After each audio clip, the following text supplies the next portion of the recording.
Good afternoon, everyone. It is my pleasure to introduce our guest speaker for today's seminar, Professor Emma E. Buchtel.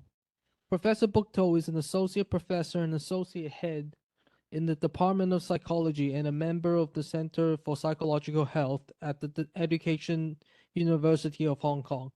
With previous teaching and study experiences in Changsha and Beijing, she is also proficient in Mandarin.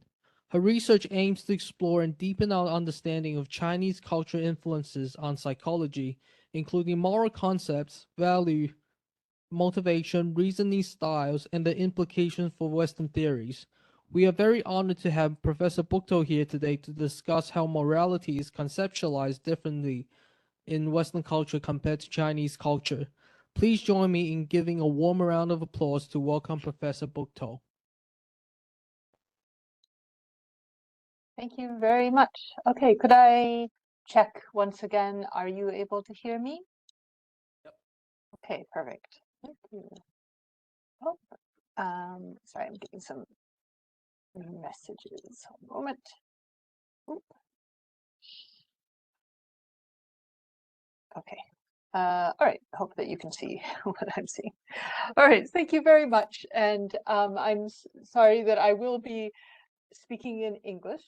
我会一点点中文，可是呢，我的中文水平不能达到这个水平. I cannot give a real academic talk in Chinese. So thank you very much for your flexibility and talents. I trust that you will be able to understand my presentation in English about Chinese concepts. So today I will be talking on this topic, morality, virtues, and 道德, the influence of Chinese versus English language and cultures on mental concepts. I am a cultural psychologist at the Education University of Hong Kong. And what I will be talking about today will be about a large variety of research about what does immorality mean, and what does morality mean? So vices, we'll start with, and virtues. So let me get straight into it. Before I start, I just want to give a brief introduction about Hong Kong, because our department is also a partner department with your Department of Psychology, and we hope to have more interactions, hopefully some face-to-face visits in the near future. So in Hong Kong, we are one of the 8 UGC-funded called main universities in Hong Kong, which means there are many universities in Hong Kong, and many of them have strong psychology or OB, we call management departments, so that handle a lot of psychology. Our Department of Psychology has 22 full-time research track faculty and an additional 11 teaching tracks. So we are actually probably the biggest department of psychology in Hong Kong among the universities. We mainly have people who are interested in what we call psychosocial health, which is cultural, social psychology, clinical counseling psychology. And language and literacy development is a very big highlight here as well. We have many people who are studying how children learn to read, or how children learn to speak English and Chinese. And we have a new focus on neuropsychology as well, which is assisted by our various shared labs, which have a lot of shared equipment. So if you are interested in using this kind of equipment, maybe to collaborate with you, please contact us, because we would be very happy to collaborate with you on research. If you are interested in coming to Hong Kong, there are many routes so that you could study. Maybe you can tell your undergraduates, we would welcome them to come here to study their PhDs. If you are graduating from your own PhD study, consider coming us for a postdoc. And of course, we have frequent job openings as well. Not very easy to find, so I just want to remind you, if you are interested in coming to Hong Kong to work, which would be wonderful to join us, you just need to check the university's HRO site all the time. So that is my very brief introduction into our department, and we hope, again, we'll have more and more connections with you. And let's get into my research topic today. So I am going to start with the bad side. I'm going to talk about what are vices, what is immorality, and how the study of this in Chinese and English can help us better understand maybe what it means for humans in general. So okay, I'm going to start off with this sorry, I'm trying to hide something. Can I get rid of this? I want to collapse. Okay, perfect. All right, I'm going to start with an introduction that's actually going to kind of come to my summary at the end. So in general, cultural psychologists are especially interested in what would have happened if modern psychology research was not so strongly based in so much Western data. I don't know if all of you know that Taiwan is actually very famous for having a very strong indigenous psychology area where people try to start psychology or study psychology from a purely indigenous perspective. So cultural psychologists argue that actually most of the psychology research that is presented in Western psychology journals is also purely indigenous research. So most of what we think of are classic or normal theories are usually based in recent psychology research that has been mostly done in the West. So what if we really hadn't started research that way? What if we studied moral cognition, for example, from a Chinese perspective? Where would we have started?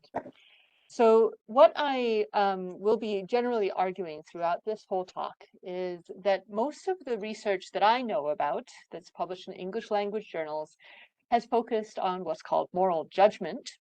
This is probably an aspect of human moral cognition that should be universal, but it is probably especially emphasized in certain cultures, especially Judeo-Christian influenced cultures.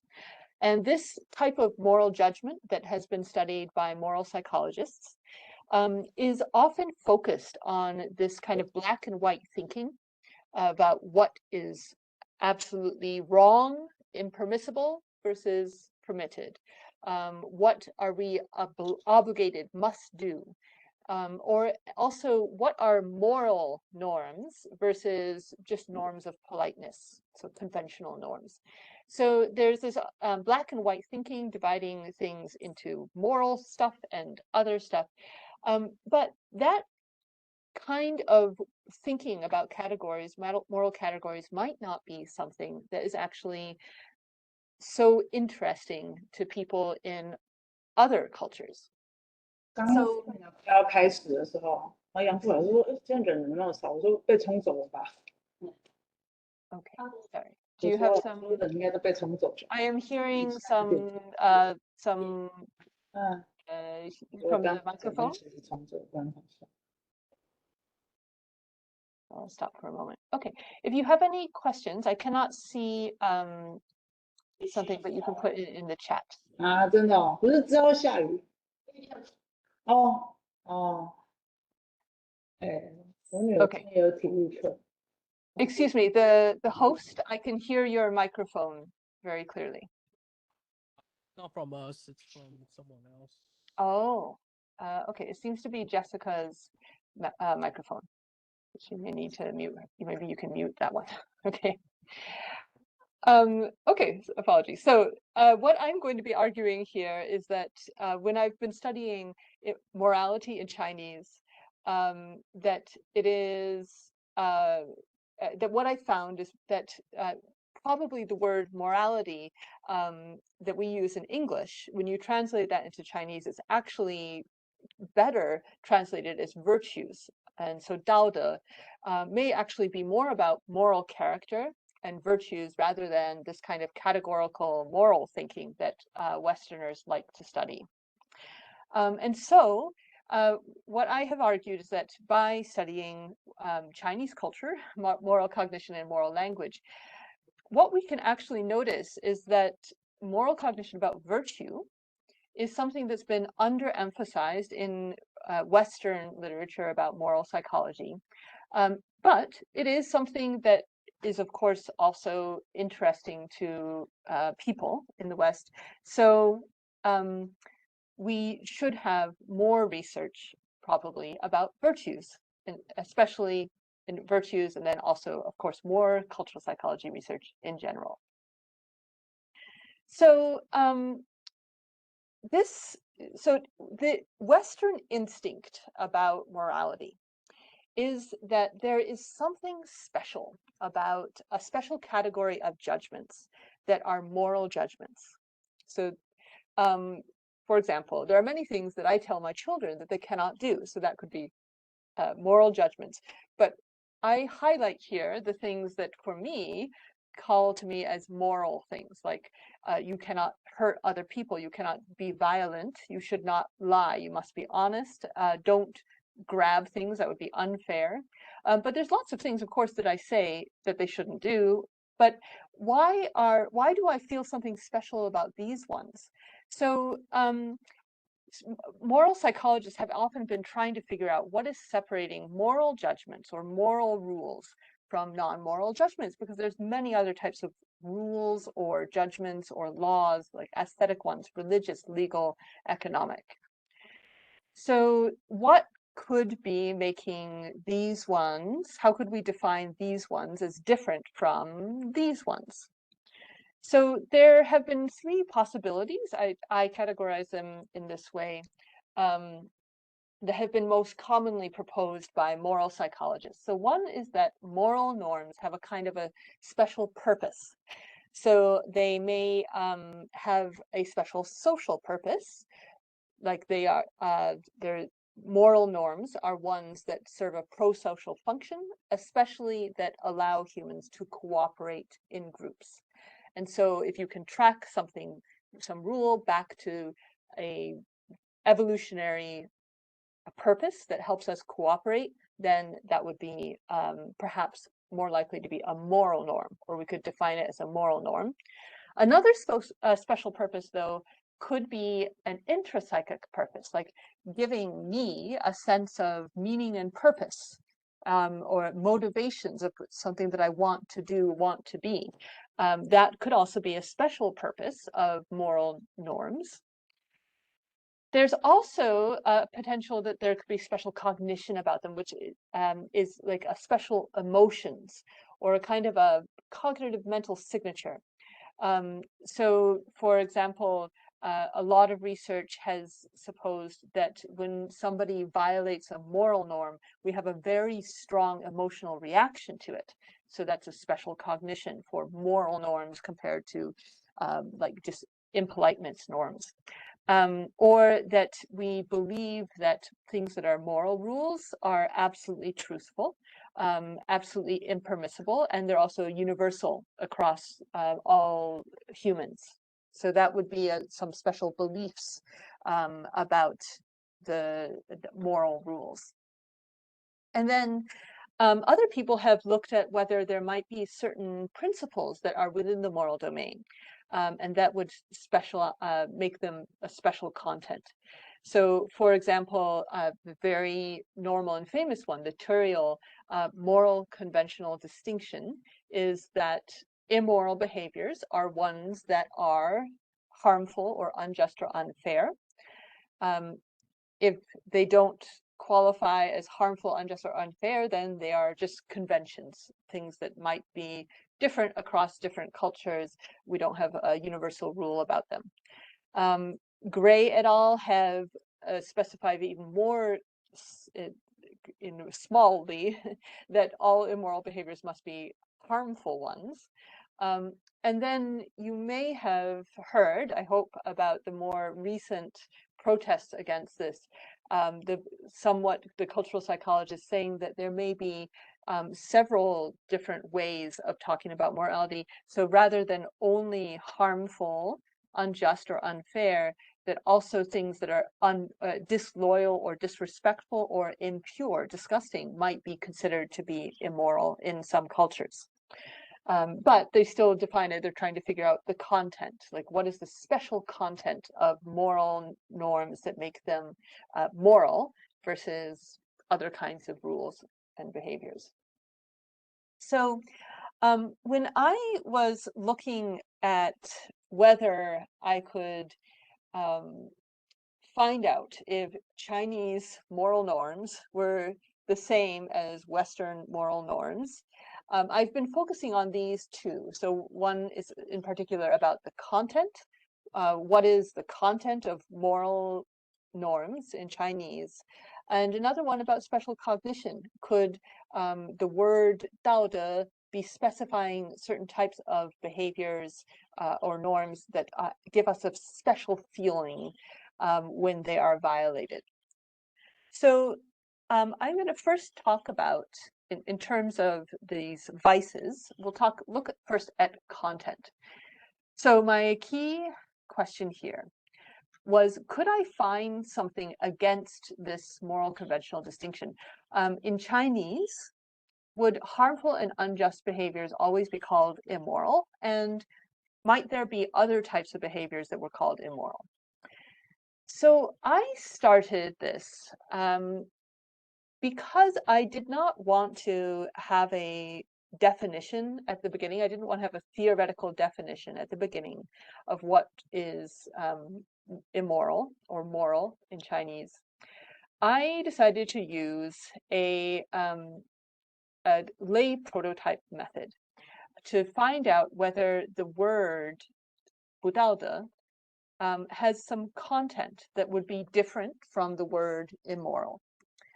So again, these are the previous research has suggested that there might be these kinds of contents.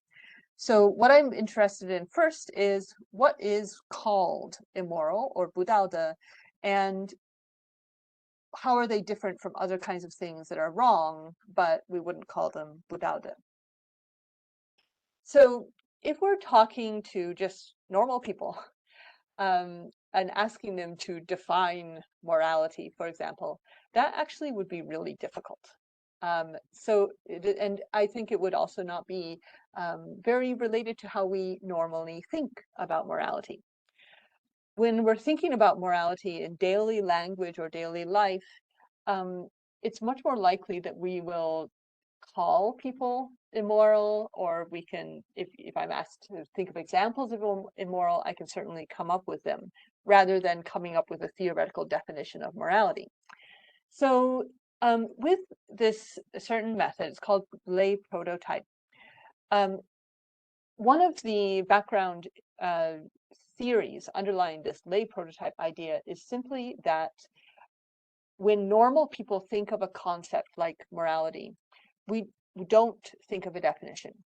Instead, what we think of is a prototype, that there are certain types of behaviors that come up more easily to our minds, that are more central to our idea about what the concept morality is. So the idea is that when we are thinking of human beings are thinking of concepts, we don't think of classic definitions. Instead, we think of types of things that are similar to this concept that we're talking about. So the lay prototype theory comes with a lay prototype method of trying to figure out what these prototypes are actually. So what you do typically is first you will collect many examples. So for example, what I did in English and Chinese in these different cities, I asked people to complete this sentence. That person is really immoral. Sorry, 不道德. For example, he or she, and then I asked them to complete it. So in that first study, I asked university students in two Western cultures, so Vancouver in Canada, Melbourne in Australia, and I asked them in 3 places in the greater China region, so Hong Kong, also Shanghai and Beijing.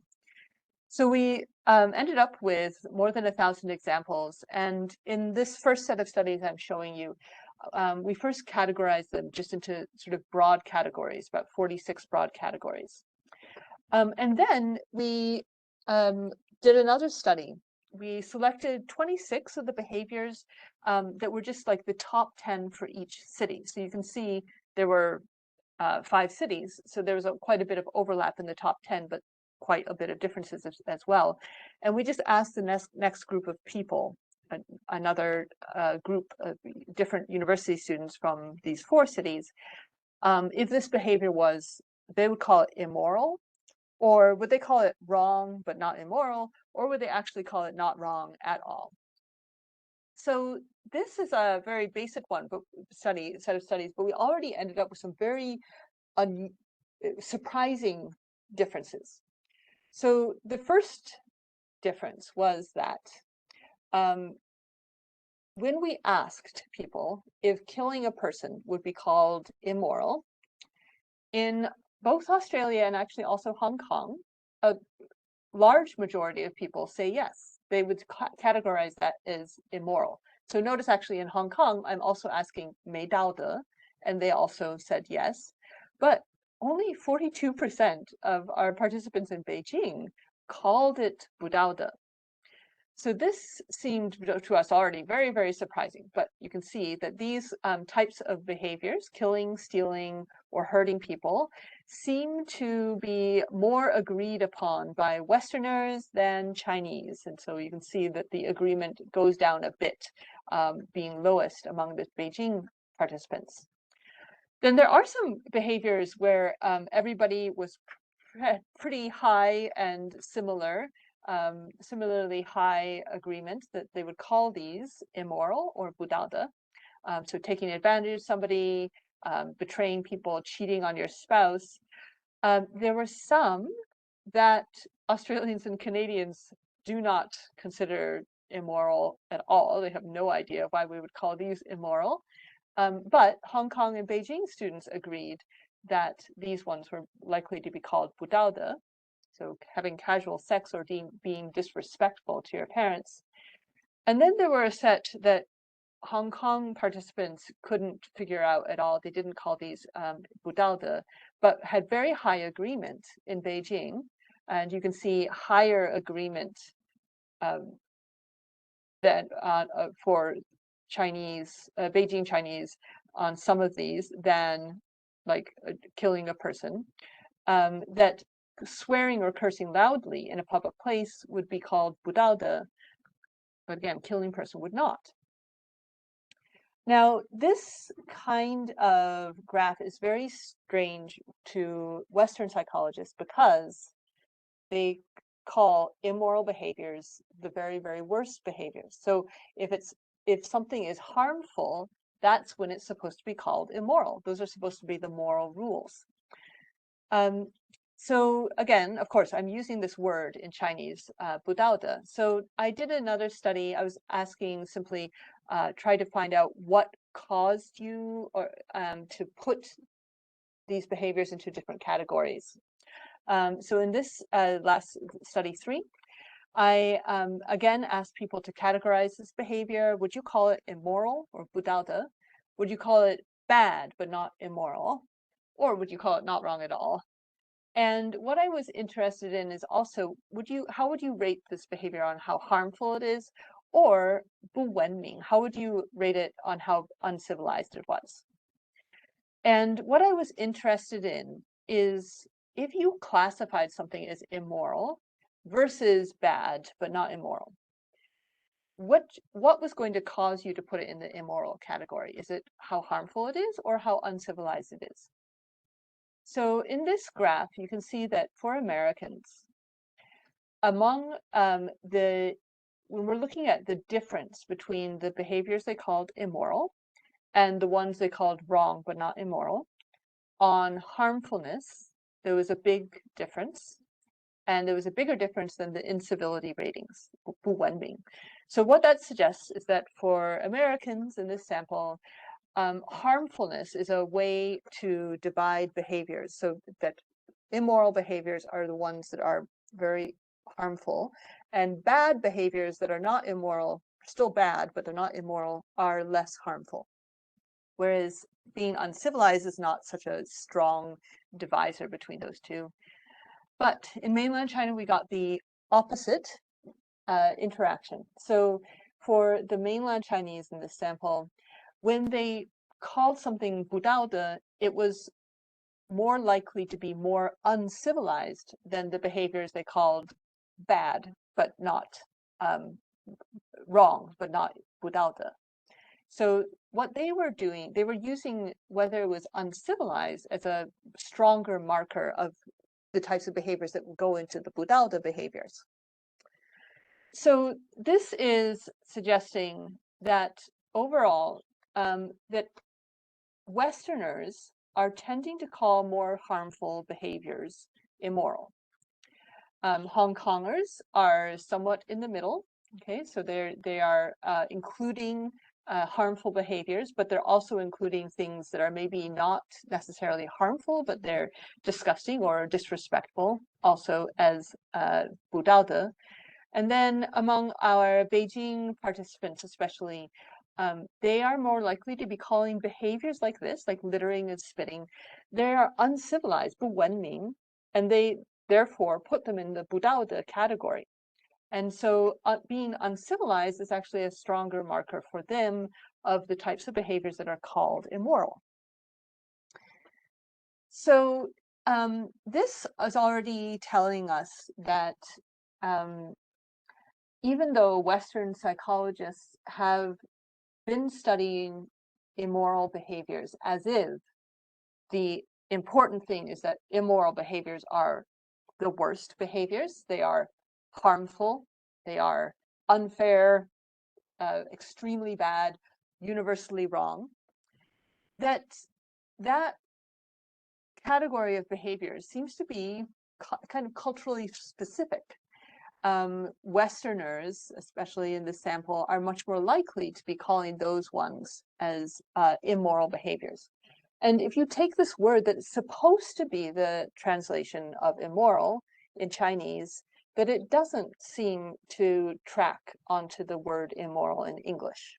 So especially among Beijing speakers of 不道德, when they use the word 不道德, they're more likely to be including these uncivilized behaviors. And these ones, when I asked my friends, like, why would you not call that 不道德? They said that my standards were too low, that these are so bad that you don't call them immoral, that they go beyond morality into something else.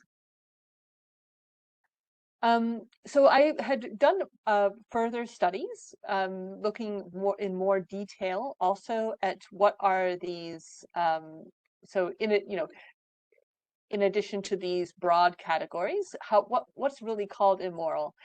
And with these ones, what I found was that if you look at these sort of indigenous factors, you can find similarities and differences. So when we're looking simply at the examples that Americans had given, and then we ask, so I'll just briefly show the method again. So we instead of using those broad 46 categories, we looked at very specific behaviors, the actual wording of what you have said. And we found that behaviors have been mentioned at least 2 or 3 times in a given culture. So that was about 41 behaviors in the American sample. 64 behaviors were mentioned by at least 2 or 3 people in the mainland sample, 45 in the Hong Kong sample. And I asked a new group of people, these new participants, to rate the behaviors from their own culture and ask them to rate how typical this was as an example of immoral behavior or 不道德 behavior. And I did the factor analysis, so that can allow us to see, among these 64 behaviors, what are the major categories, the major factors in those behaviors. Now, in the USA, what we ended up with was about 5 factors. And you can see that 2 of these, okay, I'll just show them briefly. So that these factors are what we might call criminal or extremely harmful behaviors. So these factors do appear in the Hong Kong and mainland China sample as well, but you can see they're a little bit different. So first of all, in USA, 2 of the factors of, so in other words, there were so many behaviors that were similar to these, they got into their own factors, are there, and they're quite extreme. So they're things like killing people, breaking into houses, and stealing things. In Hong Kong, we found more factors, and also only one of them is about those criminal types behaviors. And we didn't find the killing word, it's just not mentioned enough. In mainland China also, killing is not one of the aspects. Stealing, at least, is here in Hong Kong. In mainland China, even the criminal type behaviors that they mentioned were really relatively mild compared to the American ones. So like picking up money on the street, refusing to return it. That is we've still classified it as criminal, but obviously not as extreme as these ones. So again, the USA, indigenous factors of immoral behaviors are really focusing on what we could call criminal behaviors as well, stealing and extreme harm. Something unique aspect of Hong Kong and the mainland Chinese factors were things that could be called unconfucian or mei gongde, and I would be curious later if in Taiwan, if you have maybe a similar strong concept.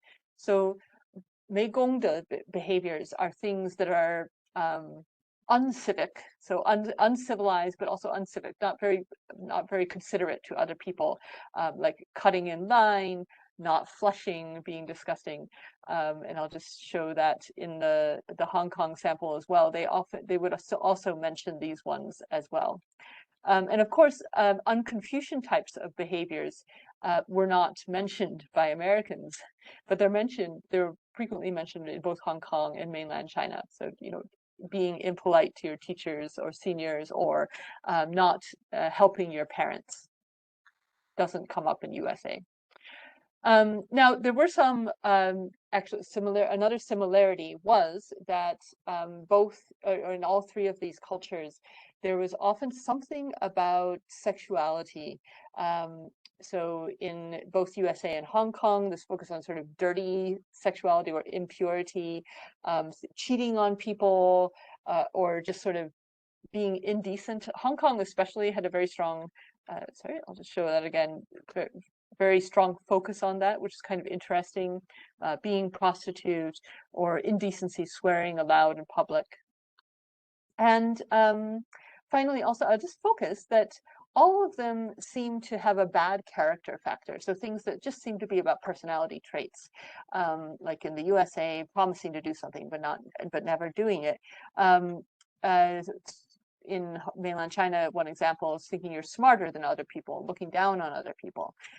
So when you look at all these together, that one factor, they seem to be about character traits rather than specific types of behavior, more about what the person is like and how they're acting towards other people. So this is the indigenous factors. So again, I'll just summarize that USA, strong emphasis on harm, stealing. It appears in the other 2 cultures here, but not as strongly as it does in the USA.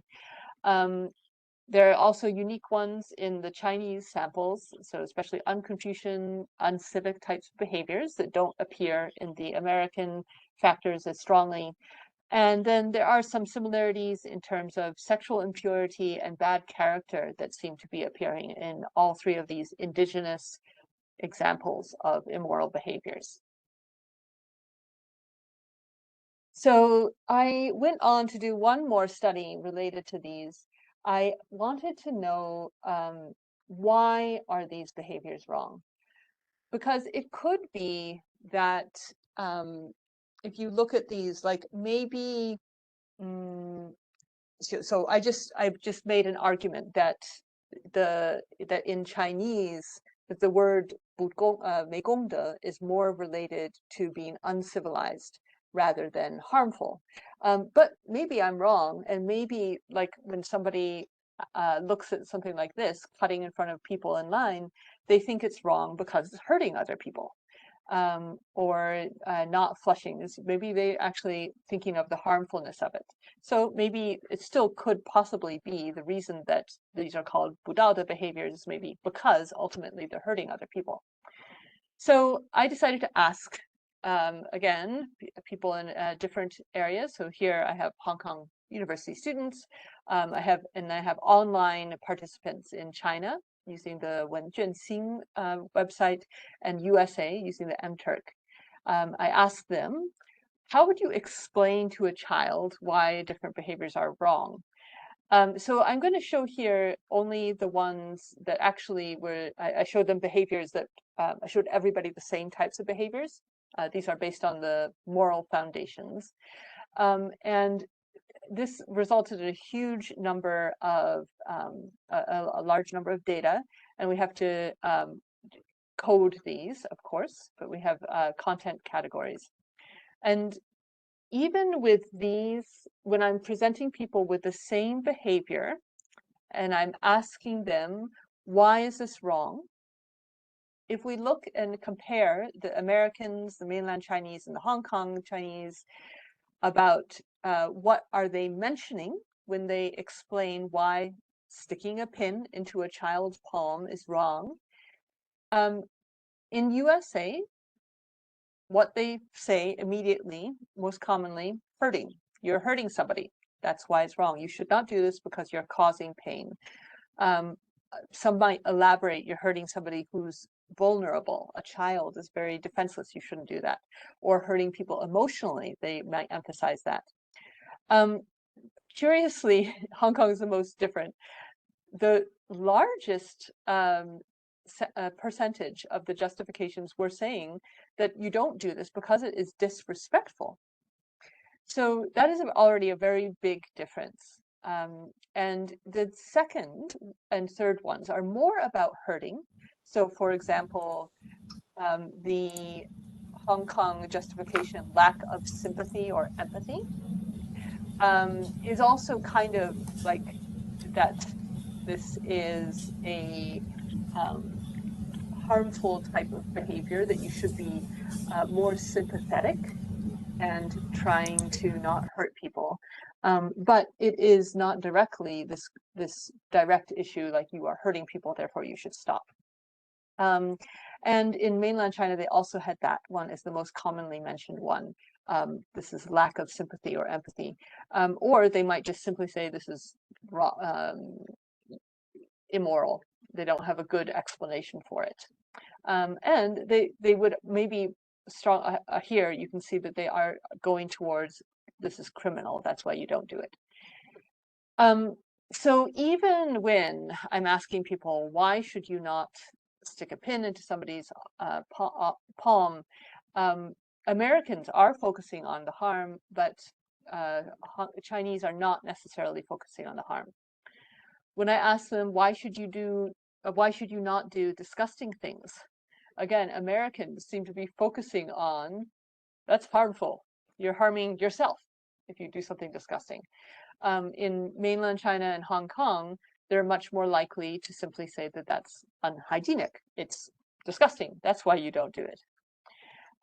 If I ask people why you should not be disobedient, why you should be more respectful, Americans, again, say that you're going to hurt their feelings, maybe.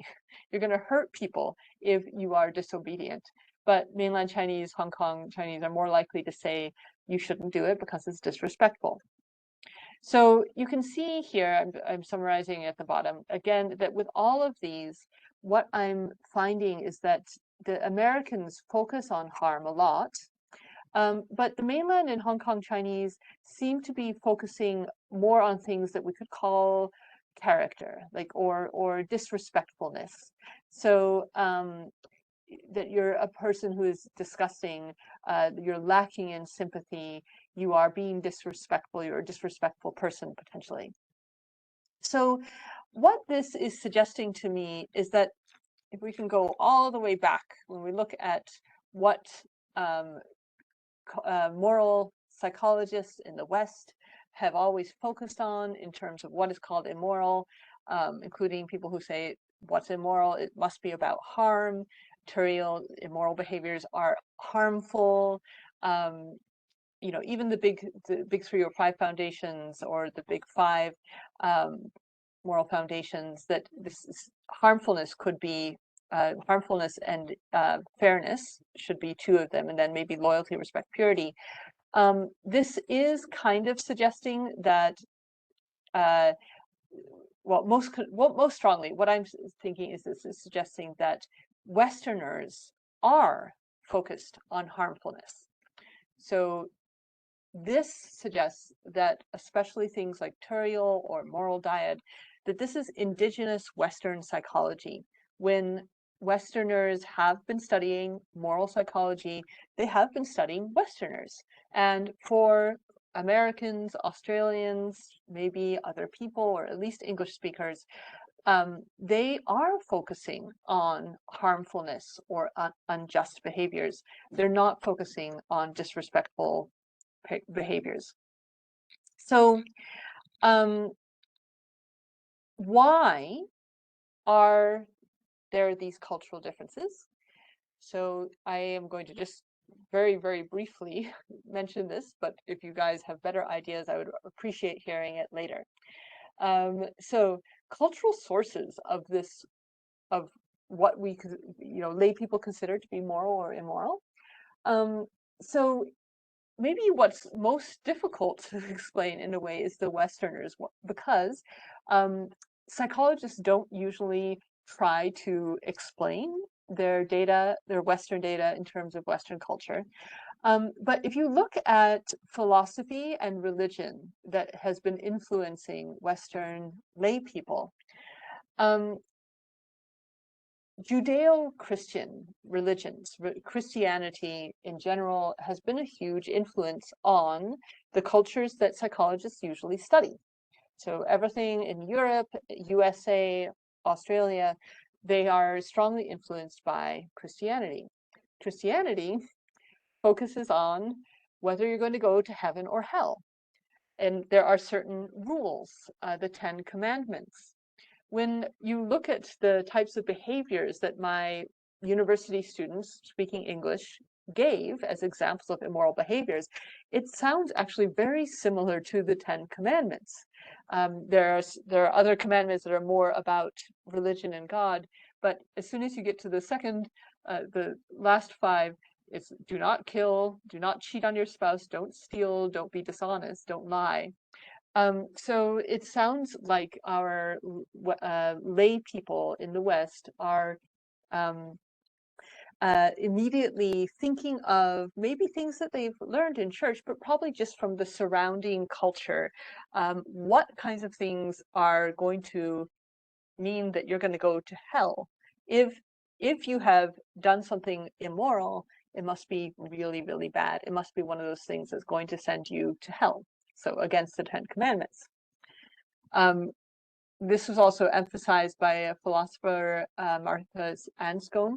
She mentioned, she sort of criticized philosophers. She said that Western philosophers have been trying to figure out what is a moral norm versus what is not a moral norm, like what do we have to do and do not have to do. And she said that the philosophers were also, they must have been influenced by Judeo-Christian beliefs about heaven and hell, black and white thinking, what's going to send you to hell. So that's what is the immoral behaviors. So China historically has not been gigantically influenced by Christianity, of course. And there are actually, of course, there should be many different philosophies or way of explaining this. But one of the primary things that you find when we try to explain what is morality about in China, it's often focused on things that have Confucian influence, and what does it mean to be a junzi, for example, which would have certain features of being a good person. So this also, Confucianism, as you can see just from the examples I've given here, this now sounds like what my Hong Kong and mainland Chinese participants were coming up with examples, sort of modern Confucianism. You know, being impolite is immoral. You know, sexual stuff, but also these sort of uncivilized, just not very nice things about people. So maybe they are also bringing up these ideas from Confucianism when they're asked, what is Buddhada? And then I would also like to bring up something that I also think is very interesting, that if you look at the legal history of China, that criminal law has been around for thousands of years. And so possibly the word Buddhada kind of evolved in the context of a situation where there are already strong criminal laws and criminal punishments for criminal behaviors. So if you are if you're doing something like killing people, you'll just be sent to the prisons or to the law. But if you're doing something like treating your elders disrespectfully, that might not go to the criminal courts. Okay, you might be criticized by your elders, by the leaders of your group, of your village, but it is not criminal. Now, and so maybe law is something that is seen as kind of separate. It deals with people who are unmotivated by the desire to be virtuous. Okay, so the small man, you have to be controlled by the law. But then Daoda is about the things that are not controlled by the law, about needing to be controlled by yourself, ideally, and by what is good. So overall, of course, I think we could argue here that morality is not a universal word or concept. So to summarize what I just described here, in terms of its content, in English, immoral behaviors primarily contain extremely bad behaviors. But in Chinese, Buddhada behaviors do include violations of important principles, but fewer of those extremely bad behaviors and more uncouth, uncivilized, 不文明 behaviors. So this suggests that maybe when you're looking at behaviors that are wrong, that they could be categorized differently by language in different cultures. So likely in Chinese, there's criminal behaviors or evil behaviors, and then there's Buddhada behaviors. And then there might be other types of behaviors that are incorrect, but have different words for them. Whereas in English, it's more simple. There are immoral behaviors that includes all the worst stuff. And then there's unconventional or impolite behaviors and maybe other things. So more black and white thinking in the Western English examples. And we can also see then with the justifications, when we're asking people, why is something wrong? Americans are, again, just focused on harmfulness or unfairness as an explanation for everything.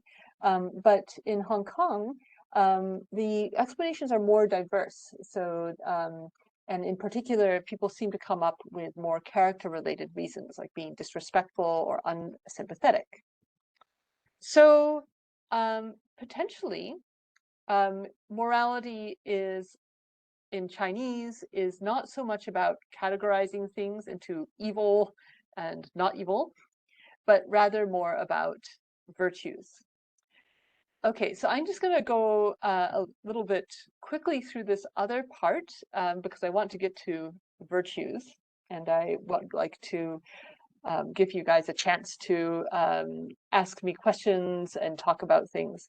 But I'll just very briefly describe some research that I had done to try to find out whether the cognition part, so we talked about content, and what about cognition part, is similar for the word immoral and Buddhada.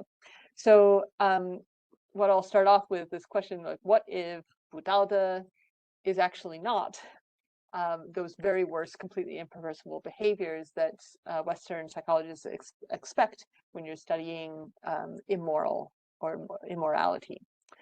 So in particular, if we're going to look at this question, then we have to study what are the emotional or cognitive consequences of seeing or hearing about immoral behaviors or judging something to be immoral. So one thing we can be asking is whether immoral behaviors or budada behaviors in Chinese are give us a very intensely negative emotion if we see them being violated. And if we have a very strong judgment that these are absolutely wrong, very punishable, believed to be universally wrong. Now, the fun thing about these kinds of studies is that you can use more psychophysiological studies. So the ones that I was just talking about already at the moment, we're using language in the lay prototype method. But I'm also very interested in looking at psychophysiological methods of seeing if we can find that people are having a strong reaction. So I've been doing this study previously, looking at facial expressions when you're listening to immoral behaviors. So I'm not actually going to go through the details of this, except that I think it's fun to do the psychophysiological studies. What we did in these studies was we were able to compare people in Hong Kong to people in New Zealand and Britain on how they how they reacted to different types of bad behaviors. Now, unfortunately, basically what I found was that, or maybe good, maybe bad, was that if I asked people to specifically rate different bad behaviors as how immoral they were, they could predict expressions. But if I ask them specifically, like, is this budaude? And then I also ask them, is this bad? The budaude ratings did not predict more strong emotional reactions compared to the negativity ratings. So these are put on the same scale here. So you can see in general, basically that if you asked people in Hong Kong to rate behaviors and how bad they were, I think I just used the word 坏, 有多坏, that this actually predicted their facial expressions when they listened to that behavior better than if I asked them how immoral, 有多少不道德, 没道德. And so what this suggests is that budaude is not necessarily the way to indicate that something is especially bad emotionally. And then I also asked students here in Hong Kong, who are in this case from mainland China, to look also at behaviors. So remember, we have harmful these behaviors like harmful behaviors, harmful behaviors, unfair behaviors, etc. These came from Western theories. But what if we ask them specifically, like, what if somebody is impolite to their teacher in class, or good, refraining from arguing? Will that kind of stuff be reflected in their facial expressions? And here, once again, we didn't find really good evidence at all that budaude the rating of budaude predicted facial expressions more. It is actually kind of similar.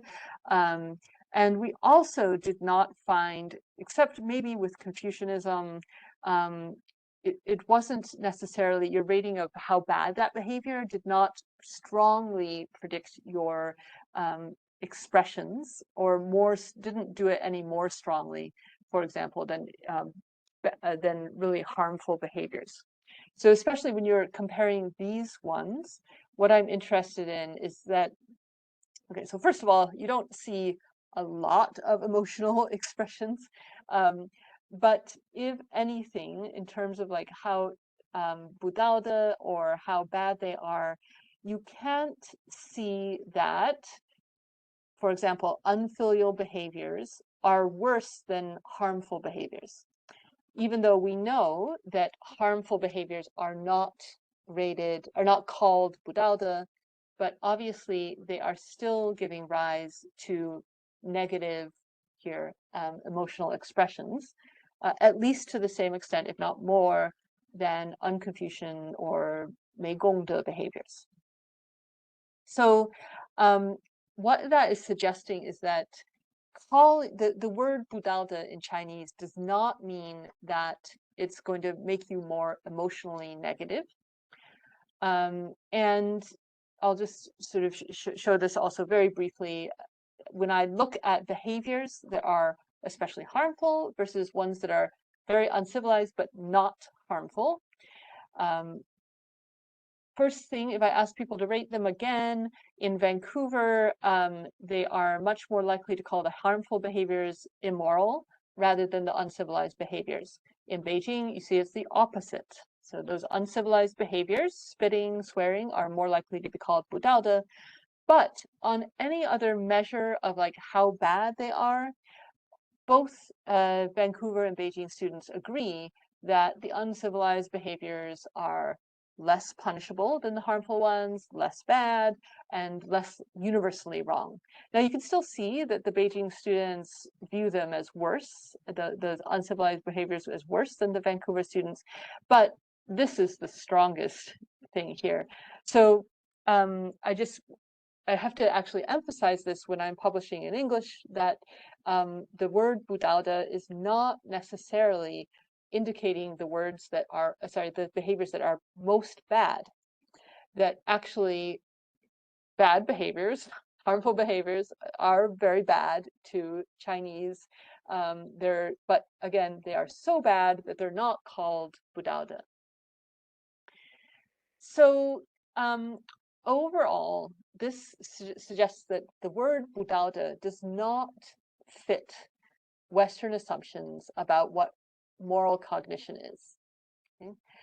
And so what I am trying to move towards, I'm guessing that if you studied maybe Chinese morality, if you had started in China and the majority of the literature on moral cognition was from China, that it wouldn't have this strong focus on absolute principles. And instead, it might be more about whether you're a civilized person or if you have virtues. Okay?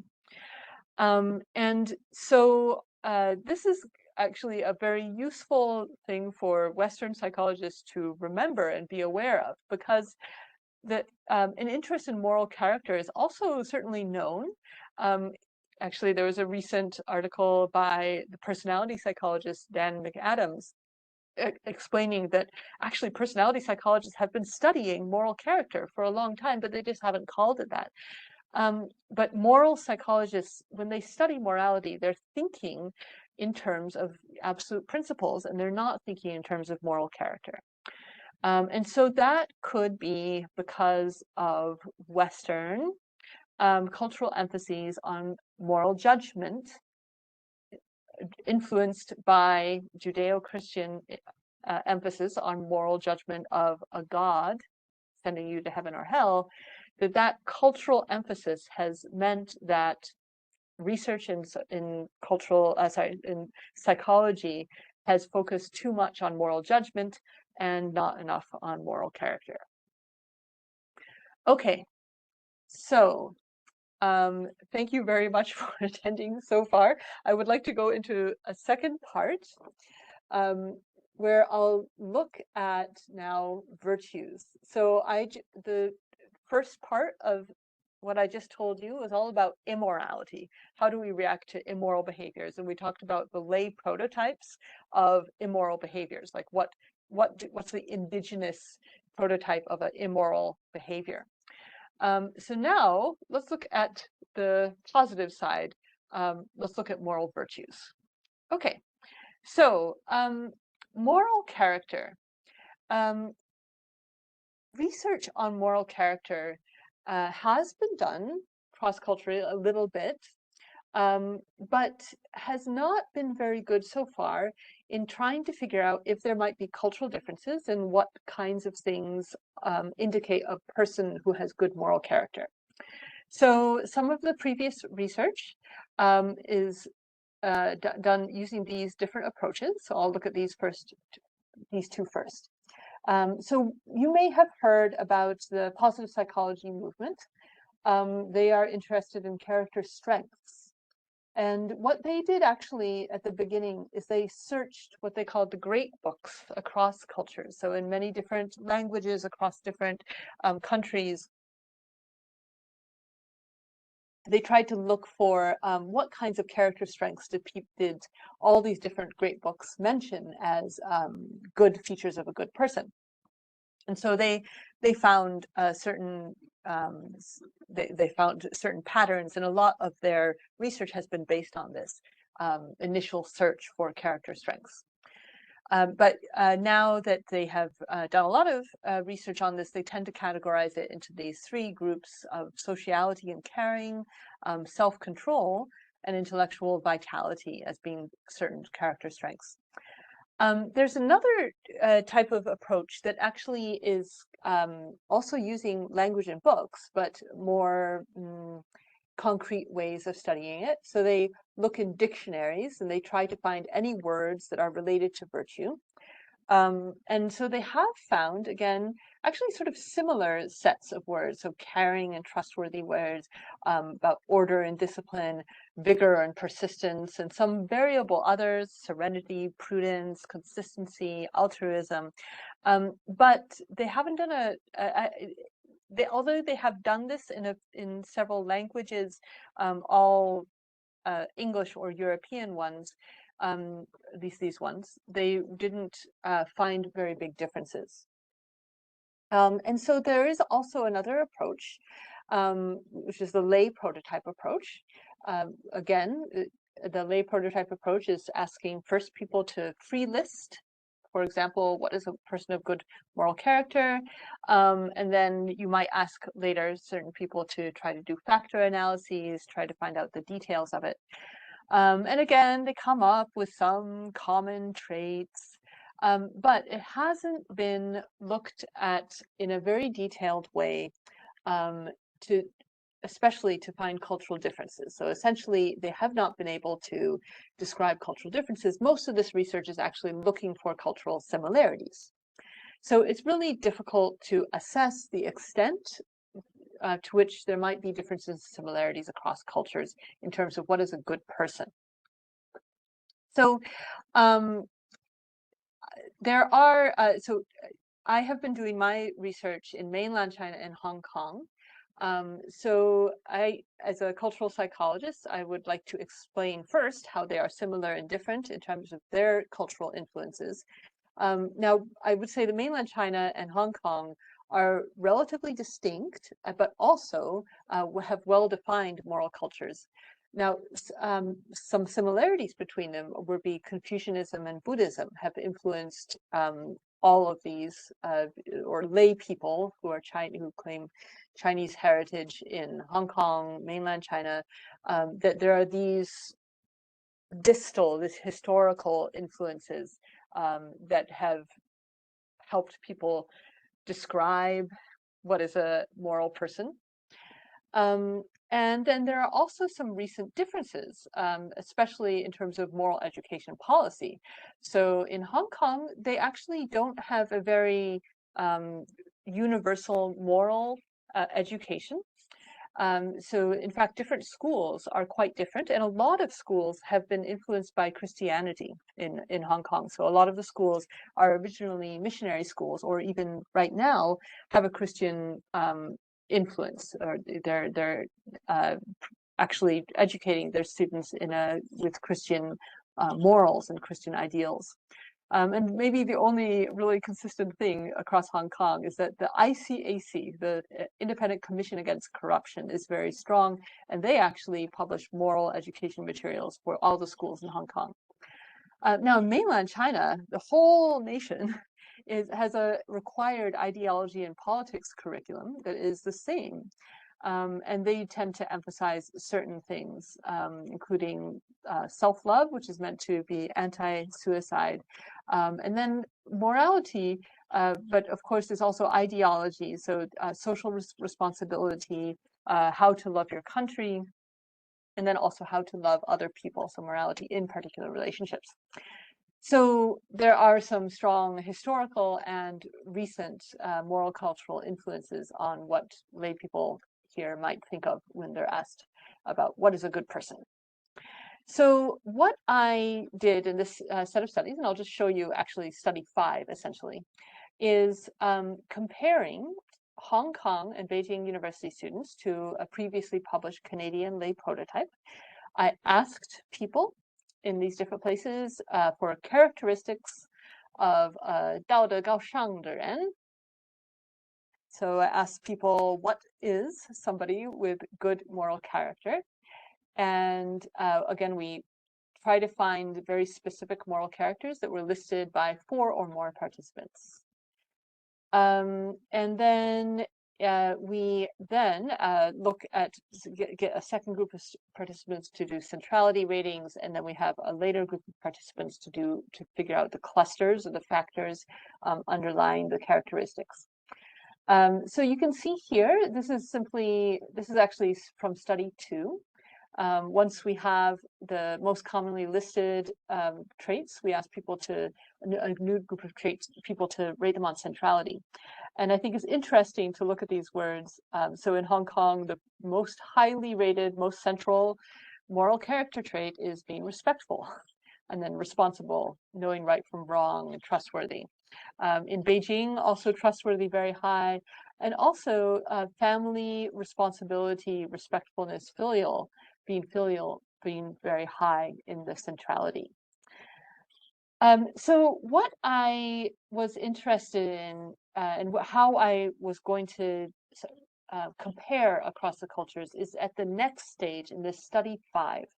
I asked a new group of participants to freely sort the most central top 50 or so characteristics from their own culture or their own locale. And I analyze it with hierarchical cluster analysis and also multidimensional scaling, which shows us the clusters of traits and in terms of how different they are from each other. So things that are more different from each other on this much multidimensional scaling will actually be less likely to be sorted with each other.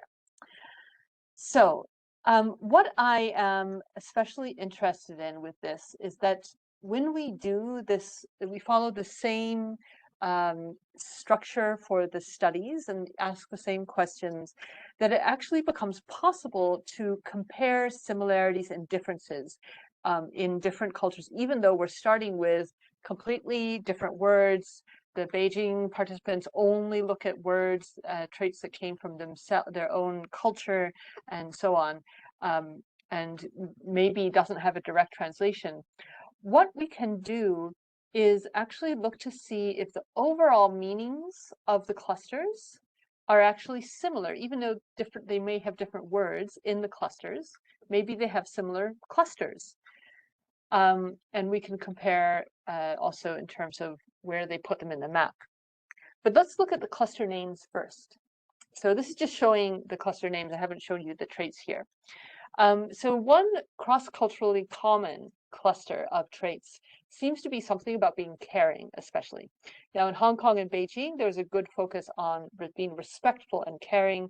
In Canada, it was more linked with being caring and trustworthy because they don't have the focus on respectfulness. But there's definitely going to be a cluster about being caring. So this seems to be a universal among these cultures, that a good person is a caring person.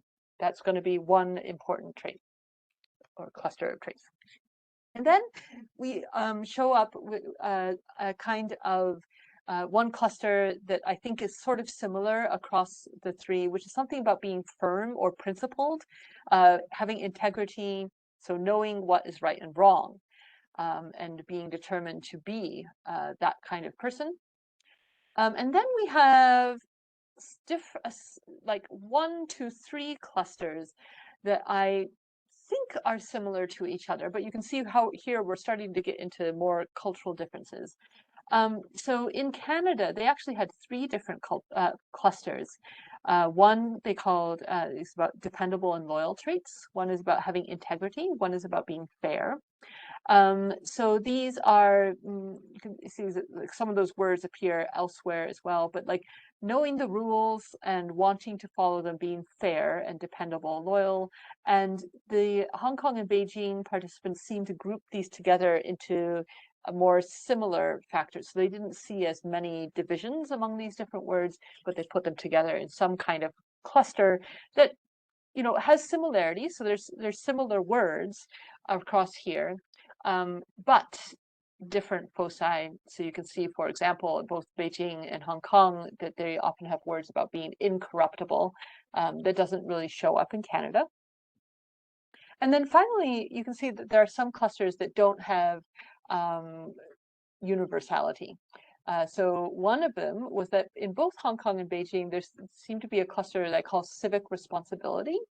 Let's see if I show it. Okay, sorry, I'll show you more about that later. But essentially, you know, following the rules in your society, and I think some 没公德 or 公德 behaviors here, because we're looking at virtues. And in Canada, they don't have anything like that at all. And then we have some of them that are totally dramatically different. So in Hong Kong, they have a whole cluster of traits, virtues that are being about humble and polite. And in Canada, they have a cluster of traits that are about confident. So what this is sort of interesting, that there's in fact, exact opposite kinds of traits are seen as traits of a good person in Canada and Hong Kong, at least. Looking at those ones in particular, so what I think is happening here, so again, this is a lay prototype study. The assumption is that when you ask people to give examples of a good person, that they actually have a prototype in mind, like a prototype person in mind. And what might be happening, actually, I did ask people in Hong Kong, China, who is your prototype of a good person? And Confucius is the one that they write most commonly. So Confucius, if you think about Confucius, maybe you do not think things like being confident, but you think these things, self-reflective, kind, polite, observe ceremony. So these kinds of things might be being mentioned and being thought of, maybe because people are kind of thinking about Confucius, what kinds of traits describe Confucius. And then in Canada, or what should be happening in the USA, this is my picture of a American hero. So a person who is a morally virtuous person is somebody who stands up for what they believe, is very confident and self-assured and strong. And that is what a moral, that might be the sort of person that Canadians were thinking of when they're asked what is a good person. In Beijing, I'll just note that they also had some words about both strong and self-confident, and also self-reflective, contemplative, and has the urge to improve, has knowledge of your shortcomings and strengths. So this, I think, is very interesting because almost a combination of these two. So somebody, a good person in the Beijing cluster here, is both confident but also able to improve. And so, which I think is very interesting and doesn't show up in the Canadian sample. And then also, if you look at some these kinds of ones that are very, very similar, you still end up with interesting cultural differences at this word level. So emphasizing here, first, of course, the word filial just doesn't show up in Canada. People often don't know what the word filial means. That's kind of, again, emphasized in Beijing. So this respectful caring cluster has a lot of words that are kind of about, potentially about being kind, but kind to your circle, your family, your spouse. Whereas the words that are more broad are more likely to happen in the Canadian sample, somewhat here in Beijing, but very strongly in Hong Kong. Things like just being warm-hearted, sympathetic, and caring. These seem to be more focused on in the Hong Kong sample. So they don't have as many words about caring for only a particular group of people, like your family or your particular people that you're responsible to, but instead they seem to have a more broad look at what is caring, that we should be caring for everybody. And then finally, when I also do multidimensional scaling, this is just another way of looking at the after I ask people to put traits in clusters, you can analyze it with multidimensional scaling, which is kind of allows you to see the factors on which the traits most differ versus similar. So you can see that with the multidimensional scaling, I can also find the clusters. So these are the clusters from hierarchical cluster analysis. They are still quite visible. The traits are going together.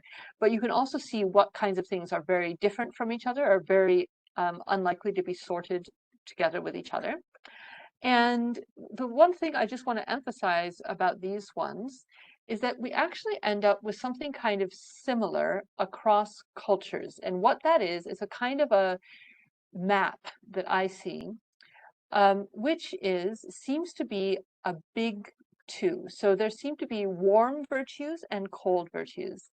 And something about agency, virtues that are about internal agency versus external. Let me explain very briefly.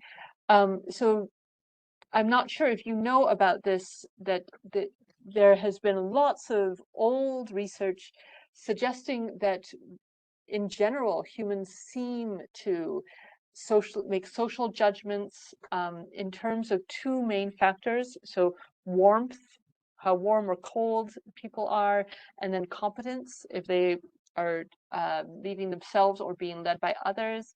So there's lots of research about this, basic bivariate, okay, fundamental dimensions, communal and agentic content. So what I think that we're seeing here is that those are turning up in our moral character traits as well. So when if I just show you the words that were at the extremes of the multidimensional scaling, so in Canada we have cold virtues. So this seems to be a communal side. So even though these are good, confident, self-disciplined, having convictions, these are good, but they're also kind of scary. So if they were not accompanied by this, maybe you don't want to be friends with this person. So they're kind of cold virtues. Warm virtues are caring ones. And then we have the internal agency and external agency, it seems. So internal agency, the most extreme words on this side of the map are confident, self-confident, self-assured, and dependable. And the external ones, law-abiding, and also following the 10 Commandments, but also having principles. So it seems to be maybe something about leading yourself versus led by others. In Beijing, it's actually kind of quite similar in terms of there's cold, rational, self-disciplined, firm beliefs, warm, caring, and friendly. Also on the external side, law-abiding, public morality, feels responsibility to society. Those are the external guides to your behavior. And on internal side, we also have those self-confident words, but also kind of like Buddhist words that seem large-minded, tolerant, and kind actually is also on the internal side, which is kind of interesting. And then the strongest interesting thing, so in Hong Kong, we have cold and warm. Again, they seem very similar to the last ones. We also have the sort of external one, like law-abiding, cares about your community, similar to both Canada and Beijing. But in Hong Kong, what was strange to me is that that modesty cluster also ended up on the internal agency side. Being polite and modest is seen as being internally agentic, it seems to me, like sort of opposite. The Hong Kong participants seem to be putting it in a totally different category from being law-abiding or caring about the community. This is maybe about having internal character, leading from yourself. So even though to me, as a Westerner, politeness seems like a rule from outside, but I think to the Hong Kong participants, this is seen as leading in a self-cultivated way. So this is, I think, nice way where we can actually find cultural differences. Even when we're starting with lay prototypes, the words are totally different. No participants are ever seeing each other's data. But when you do that map, you can find out those cultural similarities and here the cultural differences, especially in terms of what counts as internal agency in terms of virtues across the cultures. So confident in Canada, modest in Hong Kong, optimistic and self-confident in Beijing. These are all virtues, and they may be perceived similarly at the abstract level as internally agentic, somebody who's leading themselves. But they are very different words, even though at the abstract level, they are, everybody is thinking of virtues in terms of what is internally agentic. So when we start looking at those similarities and differences, we can actually see that there must be some cross-culturally common moral concerns. So the concerns about being caring, about trustworthy, principled. And then there's also those universal cognitive mapping to warmth and agency or communal and agentic beliefs. But notice that those universal sort of cognitive categories are instantiated in culturally specific traits. So the words that go into the same sections of the map are not the same words across cultures. And then you can also see within the traits how the cultures are also dissimilar in terms of what kinds of traits are part of a virtuous person. So we could see the influence probably of Confucianism in Hong Kong and Beijing that is absent in the Canadian data, and probably an influence on the Hong Kong participants, maybe more of Christianity that makes them a little bit similar to the Canadian samples. And then those things about the confidence that show up only in Canada. Okay, so I am at my conclusion. So in conclusion, so we've talked about vices and how 不道德 is really not the same word as immoral in English. And we've talked about virtues, how we can study instead more about moral character. And we can also see cultural similarities and differences in what counts as a good person. And so I think that overall, we still have this question about whether, can we study the word morality? What is the purpose of morality? So from the beginning part, I think that we've suggested that at least the Chinese word 不道德 is not necessarily attached to a special emotion more than evil behaviors are. It's not also the same, at least it's not harmful and unjust. 不道德 does not include harmful behaviors as much. But it might still serve this kind of social purpose or the pro-social purpose. So 道德 is obviously about being a good person. It's still about cooperation, being unselfish. Perhaps it's still, we have a word in Chinese, 不道德 or 道德, that this word actually created because we need to make people more cooperative. And so maybe it's a universal kind of word. And it may also have similar effects in terms of an intrapsychic purpose, that morality and 道德 are both things that give us a sense of meaning or purpose, that we want to be a good person. And that is what actually is exciting to us. So when we're trying to study morality across cultures, it would actually be very surprising if all human cultures have a morality concept, a kind of a construct that is something called morality. And if we want to study that, we think it could be true, we have to think very carefully about how to define that. And I would argue that instead of trying to use the classic definition approach of looking at what categorizes moral norms as moral norms, that we can use the word morality. We can look for words that are similar to morality in different languages and try to find out the lay prototype of them, and try to, by comparing lay prototypes, we can see what aspects are similar and then what aspects are culturally unique, like we did with the virtues in these studies. And for my own future goals, I actually really wish that I, as a cultural psychologist, knew more about culture. So cultural psychologists are kind of anthropologists, but we don't know so much about history, philosophy.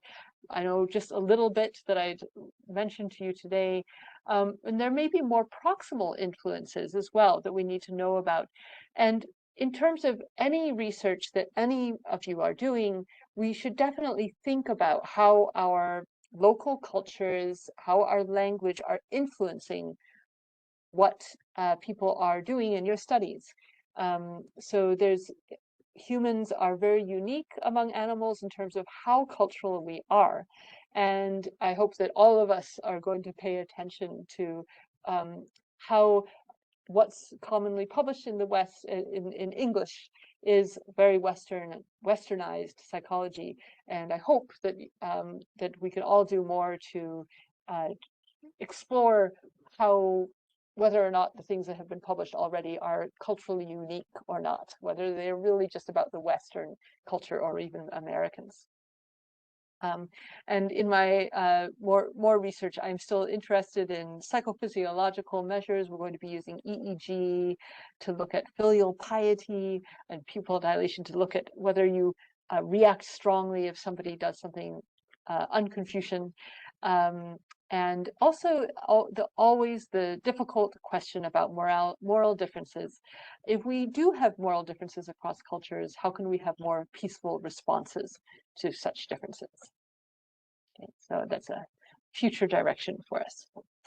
All right, thank you very much. That is finally the end of my slides. And I would greatly appreciate either by email, but of course now as well, if you have any comments, any help that you could give to my interpretation of my studies and future directions. Okay, thank you very much.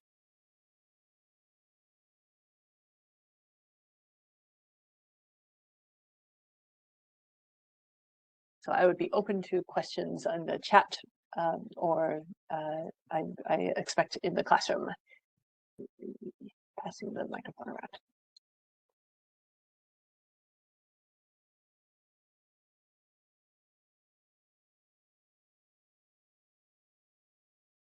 Thank you, Professor Buchtel, for the insightful presentation. We're truly grateful for sharing your valuable insights. Now, without further ado, let's move on to the Q&A section. While Professor Buchtel speaks Mandarin, we kindly request that you ask questions in English as we do not have a professional translator available. However, if you require additional assistance with translation, myself and others will do our best to assist you. A link to the WebEx meeting is provided on the screen. Please feel free to submit your questions online or in person. Anybody have questions?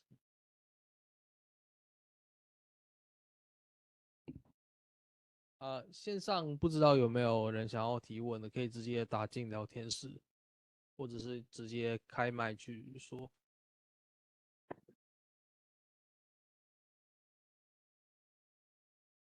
I see the Trojan. Yeah. Can I ask a question? Please. Oh, yeah. Hi, Professor Emma. So I'm a student in Chinese literature department.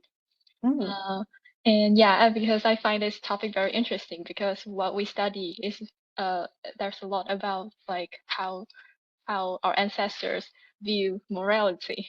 And I have a question is that I learned that I'm not sure whether you know this, is that according to my professor, morality, the word 道德 the 德 the word originally it means a person's behavior is corresponding to what he actually thinks inside.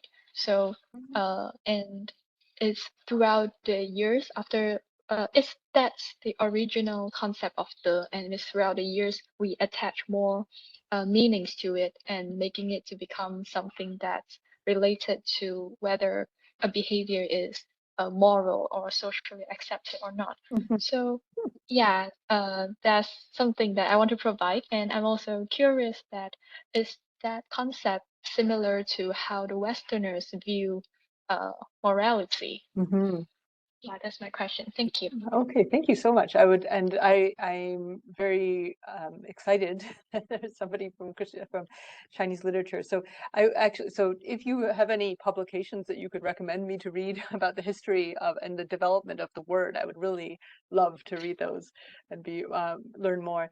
And so yeah, so I think that's it. So the word moral in English. So it seems to actually have gone the opposite direction, I think. So actually it's interesting. So when you so the word moral, looking at it as a lay person, if I just am thinking about just that word, there's no way for me to trace actually where it came from. Or the historical meaning of it. From what I understand, I think that in Greek, there's been something that I have read about how the word, something similar to morals, was used in ancient Greek and I think it's ancient Greek, that is much more about social norms. So it's actually interesting that you actually that maybe the most initial source of the Chinese character is something about the person and having integrity, I think, right? So like thinking and doing being the same. And then in the English word, I think it's much more about following proper rules. And now I would guess, so I think that from what I remember about that history, the far back history, is that they assume that this word moral just became very dramatically changed in Western history with the increase of the influence of Christianity. And so then it has become attached to these beliefs about what is a good or bad person being defined by the Christian God. And by the Bible, or of course the Torah first, and so it's certainly must have changed a lot. But I think it's actually interesting that maybe you can see maybe in that far back history, the source of the word moral might be more about following the moral norms, the rules outside social norms in English. But then it became like, what kind of norm is not the social norm? It's the norms that have been set by God, which I think is maybe, I emphasize that because I think that that's why when people study morals in English, they're often studying something that they think is universal. I think it's because they have in their mind this idea that there is something up there that knows what is right and wrong for everybody in the whole world, and that is what defines what's moral now. But I'd be really so I'm trying to think. So like when we so I've been sort of talking about what moral psychologists, how they have studied morality. So the psychologists themselves, I think, have been influenced by this Judeo-Christian idea about what morality is. And then, of course, their participants have also been influenced by that. But I would say that, like, I think that psychologists are very weak in their understanding of Western culture because they don't usually bother to explain it. And it's actually, I find it very ironic that it's very easy for me to look at lots of Confucian philosophers who write in English and then sort of explain things that turn up in my Chinese samples. But it's actually much harder for me to find Christian philosophers explaining stuff about American culture. So I don't, it's harder for me to actually find the literature to explain the Americans because they don't, maybe I think they don't so commonly appreciate that they are also being influenced by a particular culture and history. Thank you very much for bringing that up. I was curious. Yeah, that's very interesting. Okay. And I'm curious, I wonder if people in general here, if you feel yourself influenced by the character or not. So, you know, if you're looking at that character, so as a Chinese learner, I'm always looking at the character and like trying to understand, oh, okay, that's a road, and oh, okay, there's behavior, and there's a heart in there. So for me, that is something that's very strong. But I wonder, do you guys, would you be influenced by that at all? Is that something that affects your thinking about morals, is like how that character is written? So I don't know. And actually, maybe on that question, I don't. So I would like you guys to ask questions, but also see if anybody has feedback on this particular one. So also in mainland China, there's a very common word, 公德, which uses the same de, and the gong is the public. And I was curious if so I think that must be influencing my mainland Chinese participants.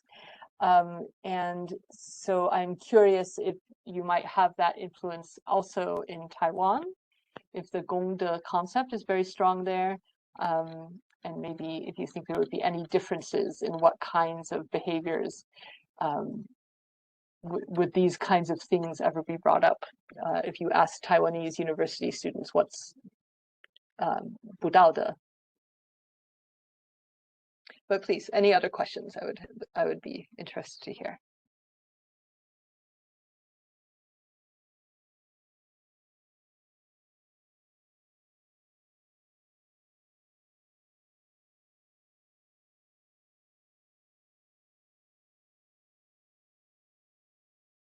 Can you hear me? Yes, I can hear you. Thank you. I'm curious about, is dualistic thinking related to Christianity? I think so. So that would be the question of so let's see, I'll just show this one. So I think that this kind of good or bad thinking, is that what you mean? I think by the duality thinking. Maybe can I ask for a clarification? Are you thinking of the good, bad, the black and white, or are you thinking of the big two, the warm and communal?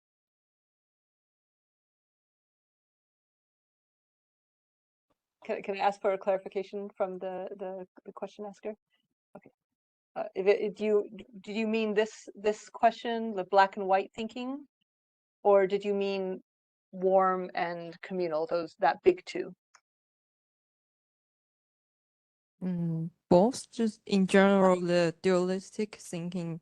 Because like Chinese character, maybe each Chinese character contains several meanings, and it also provides it also causes some problems when we want to articulate our thoughts. For example, in mathematics department, we have to study in English literature, English textbook, because it's nearly impossible to study formal language in Chinese. So I wonder if dualistic thinking is more related to maybe Western language, and if Western language and Christianity have some relation. That's very interesting. Yeah, so that's very interesting to hear. Also the mathematical, and that it turns up in mathematics, so that Chinese is so associative, right? That it would be difficult to use it for pure logical sentences. Yeah, that's very interesting. So I'm afraid I could only say what my intuitions would be. But I do think that I do find that difficulty actually turns up when we're doing our studies, is when we do the lay prototype studies and we ask people to describe like immoral behaviors or a person with good moral character and give some traits. It's much more easy to do that in English than it is in Chinese, because in Chinese there are so many ways to express something. So, and we will often find, the same 3 characters, but sometimes they're these 2 together, sometimes these 2 together, sometimes one by one, and you have to make lots of decisions about whether that's one word or one concept or not. So I definitely have seen it empirically, and I would be curious. I really don't know. So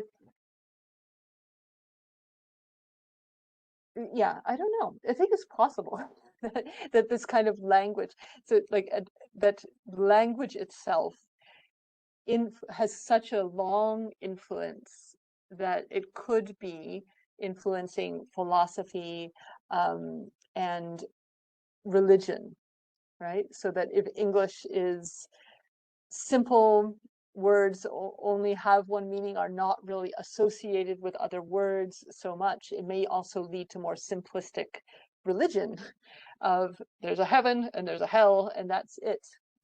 I think it's a fun idea. I think that it would be very difficult to prove. But I guess that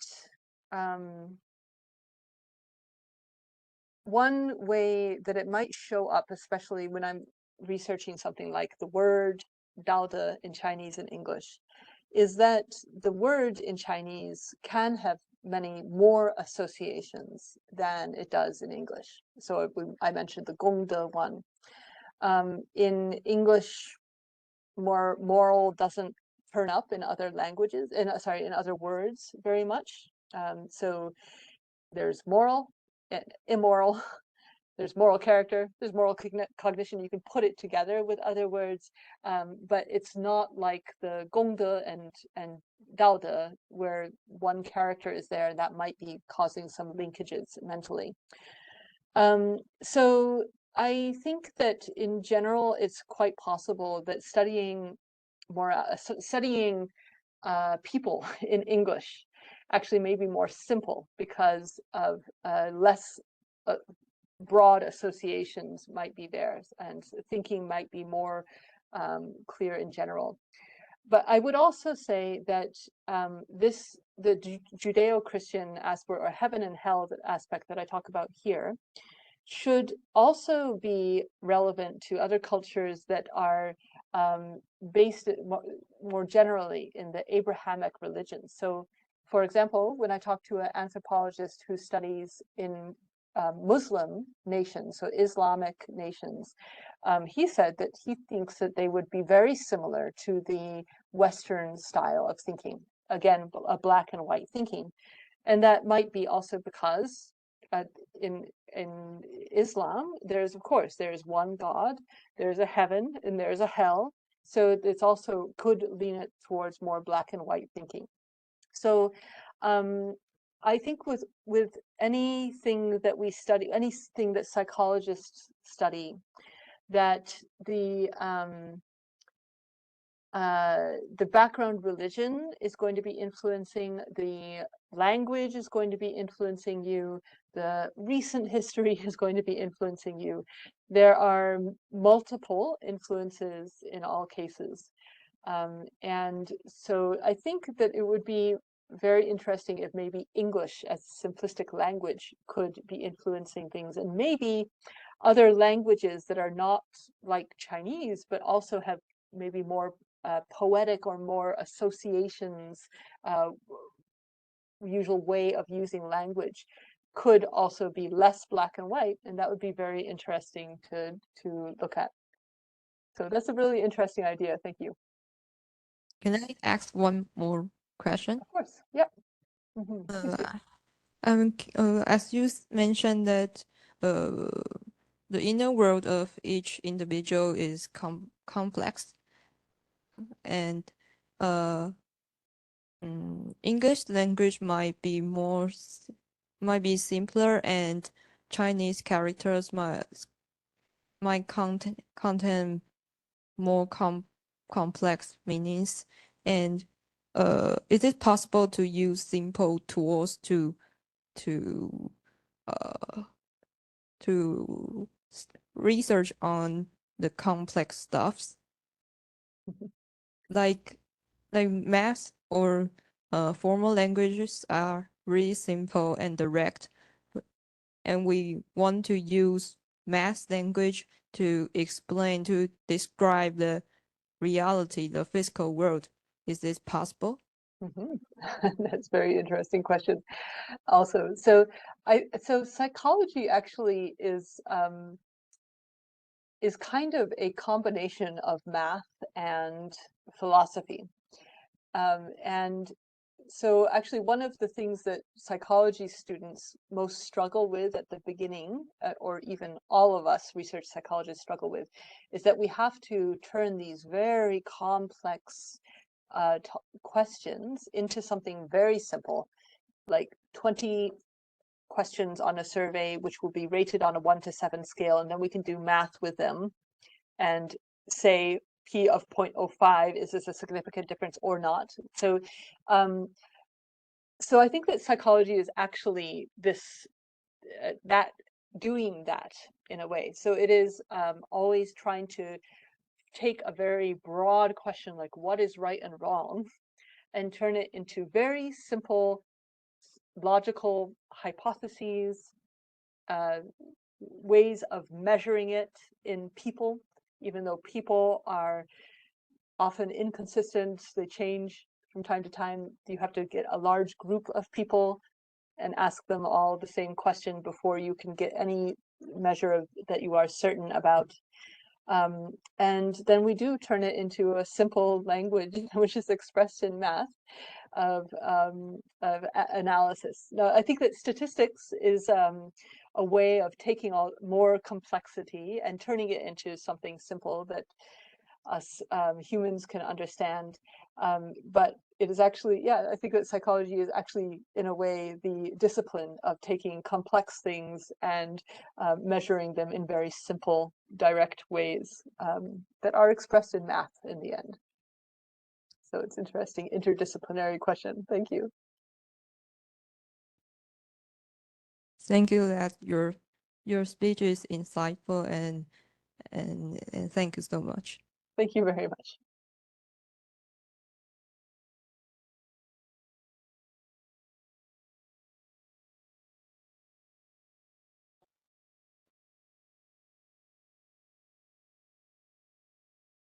Hi, Dr. Buchtel. I'm Stephanie, who sent you an invitation letter. Thank you so much for taking time out of your very busy schedule and sharing this very inspiring speech. I just have a question more on the application of cultural differences. I actually watched your TED Talk video before, and I just wanted to ask you for your really, I guess I would say a very insightful suggestion on how do you cultivate perspective taking within a cultural diverse classroom. Yeah, and you know how everybody has a very different perspective on how to perform in a class, how do you contribute, how do you probably behave. So probably as instructors, what would be your suggestion on cultivating perspective taking and harnessing a more cultural diverse, and everybody has a higher cultural literacy at the end of the day? Thank you. Oh, wonderful. Thank you so much for that question as well. Yeah, so actually I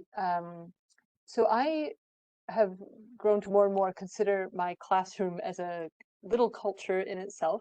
I think that somebody like you, that you've had experiences in different cultures, and then you're coming to one classroom and exposing your students to those other cultures, even through yourself, I think is really exceptional. And students are going to gain new perspectives simply by interacting, of course, with a teacher who has had different cultural experiences. But in my particular classrooms, I connect this perspective-taking idea with many other aspects of the education. So critical thinking is about taking at least more than one perspective on a problem and trying to figure out which side is more reasonable or can be defended. So if you are teaching critical thinking, then you're also teaching perspective taking as a more kind way to think about it. In my classrooms, I particularly try to train in the small classes. I try to train my students on how to ask questions of their classmates that allow interesting perspectives to be brought out from them.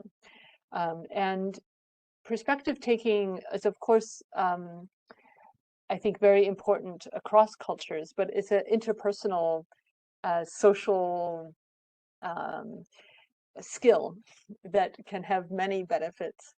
Even if you're in one culture, in one marriage, in one family, being able to try to take the perspectives of others and actually, especially to get them to express their perspectives is a very important skill. And so I'd be happy to share also later. I have some websites where I'm also sharing at least the slides and the exercises that I do in my classrooms to try to teach students how to have small group discussion where they actually talk to each other and ask each other interesting questions so that they can hear each other's perspectives and find it interesting, which is not always, it doesn't always happen.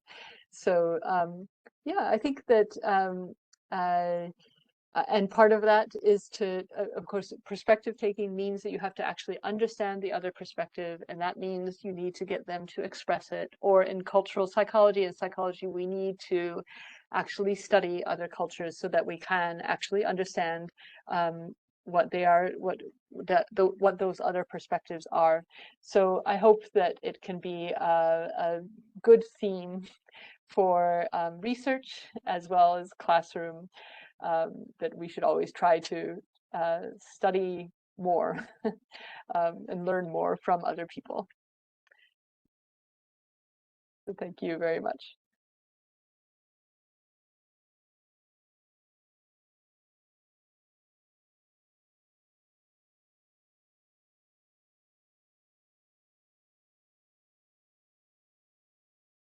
Okay, we'll wrap it up. I would like to extend my heartfelt thanks to Professor Buchtel for delivering such a thought-provoking address on the prototypes of morality across cultures and languages. For those interested in Professor Buchtel's work, she has a TED Talk video online that you may enjoy after this seminar.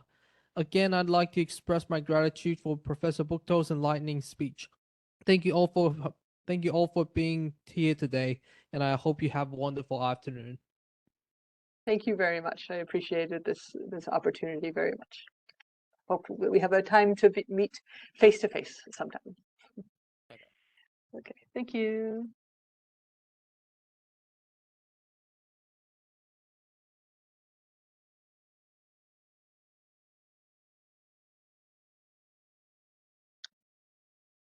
Okay. Please, I guess I'll leave now, but if you have anything, please email me later. Thank you very much. Okay, bye-bye.